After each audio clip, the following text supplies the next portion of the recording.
जरा सोचिए, अगर आपको एक ऐसी रहस्यमयी दुनिया में ले जाया जाए जहां हर कदम पर आपकी परीक्षा हो, तो क्या आप सफल हो पाएंगे? ये कहानी है एक साधारण लकड़हारे की जो अपनी ईमानदारी और मेहनत के बल पर इस नई दुनिया में अपनी पहचान बनाता है। लेकिन क्या ये दुनिया उसे केवल इनाम देगी या कुछ ऐसा भी होगा जो उसे डराएगा? तो सच्चाई को जानने के लिए इस वीडियो को आखिरी तक देखिएगा। तो ज्यादा वक्त न लेते हुए कहानी को शुरू करते हैं। रमेश एक साधारण गाँव का लकड़हारा था। उसका जीवन बहुत कठिन था, लेकिन वह अपनी ईमानदारी और मेहनत के लिए पूरे गांव में मशहूर था। हर सुबह वह अपने छोटे से घर से जंगल जाता, लकड़ी काटता और उसे बाजार में बेचकर अपने परिवार का पेट भरता। उसकी कुल्हाड़ी ही उसकी सबसे बड़ी दौलत थी, क्योंकि वह उसी के सहारे अपने जीवन की गाड़ी खींच रहा था। लेकिन एक दिन उसका जीवन बदलने वाला था। यह दिन सामान्य दिनों जैसा नहीं था। जंगल के एक कोने में, जहाँ रमेश ने पहले कभी कदम नहीं रखा था, एक नई दुनिया उसका इंतजार कर रही थी। उस दिन रमेश लकड़ी काटते काटते जंगल के एक ऐसे हिस्से में पहुंच गया जहां उसने पहले कभी कदम नहीं रखा था। यह हिस्सा बाकी जंगल से अलग था। पेड़ बहुत ऊंचे थे, हर तरफ अजीब सी शांति थी और हवा में एक अजीब सी ठंडक महसूस हो रही थी। अचानक उसे दूर एक झील की झलक दिखाई दी। जिज्ञासा से भरे रमेश ने झील की ओर कदम बढ़ाए। झील के पास पहुंचकर उसने देखा कि पानी अजीब तरह से चमक रहा था, जैसे उसमें कोई जादू हो। लेकिन रमेश को ये सब अजीब तो लगा, पर डरावना नहीं। उसने सोचा कि यहाँ लकड़ी काटकर जल्दी घर लौट जाएगा। रमेश अपनी कुल्हाड़ी लेकर एक बड़ा पेड़ पर चढ़ गया और लकड़ी काटने की कोशिश करने लगा। लेकिन जैसे ही लकड़ी काटने के लिए कुल्हाड़ी को ऊपर उठाया, कुल्हाड़ी उसके हाथ से फिसलकर सीधे झील के पानी में गिर गई। रमेश घबरा गया। वह झील के पास गया और पानी में देखने लगा, लेकिन उसकी कुल्हाड़ी का कोई निशान नहीं था। उसने सोचा, अब मेरा क्या होगा? ये कुल्हाड़ी तो मेरी रोजी रोटी का साधन है, इसे खो दिया तो मेरे परिवार का क्या होगा? रमेश निराश होकर झील के किनारे बैठ गया। तभी पानी में हलचल हुई और एक चमकती हुई रोशनी प्रकट हुई। झील के पानी से एक परी प्रकट हुई।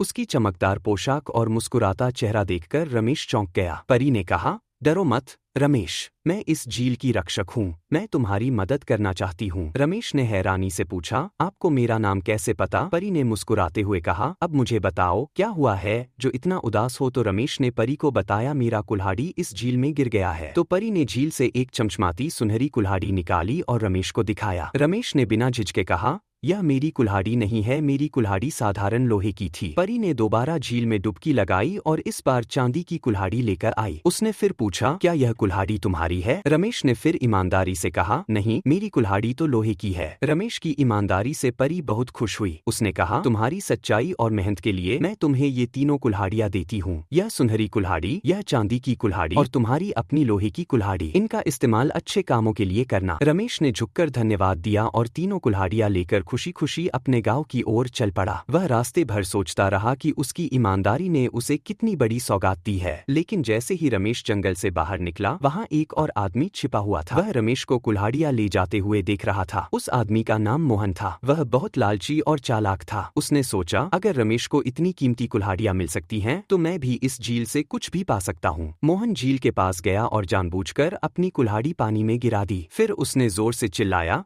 मेरी कुल्हाड़ी झील में गिर गई, मेरी मदद करो। परी फिर से प्रकट हुई। उसने मोहन से पूछा, क्या हुआ है? तो मोहन ने कहा, मेरी कुल्हाड़ी इस झील में गिर गई है। तो परी एक सुनहरी कुल्हाड़ी दिखाते हुए बोली, यह कुल्हाड़ी तुम्हारी है? मोहन ने तुरंत कहा, हाँ, यही मेरी कुल्हाड़ी है। परी ने गुस्से से उसकी ओर देखा और कहा, तुम झूठे हो, यह झील केवल ईमानदार लोगों की मदद करती है। अब तुम अपनी कुल्हाड़ी भी खो चुके हो। झील ने मोहन की कुल्हाड़ी को हमेशा के लिए निगल लिया। मोहन पछताता हुआ वहां से खाली हाथ लौट गया। तो दोस्तों, यह कहानी हमें सिखाती है कि ईमानदारी और मेहनत का फल हमेशा मीठा होता है। जो लोग लालच और झूठ का सहारा लेते हैं, उन्हें अंत में केवल पछतावा ही मिलता है। नई दुनिया केवल उन्हीं लोगों की मदद करती है जो सच्चे और निष्ठावान होते हैं। रमेश की ईमानदारी ने उसे अमीर तो नहीं बनाया, लेकिन उसे वह खुशी मिली जो हर किसी को नहीं मिलती। तो दोस्तों, आप यह कहानी कैसी लगी हमें कमेंट बॉक्स में जरूर बताइएगा और वीडियो को लाइक, शेयर और चैनल को सब्सक्राइब करना ना भूलिएगा। वीडियो को अंत तक देखने के लिए आप लोग का धन्यवाद।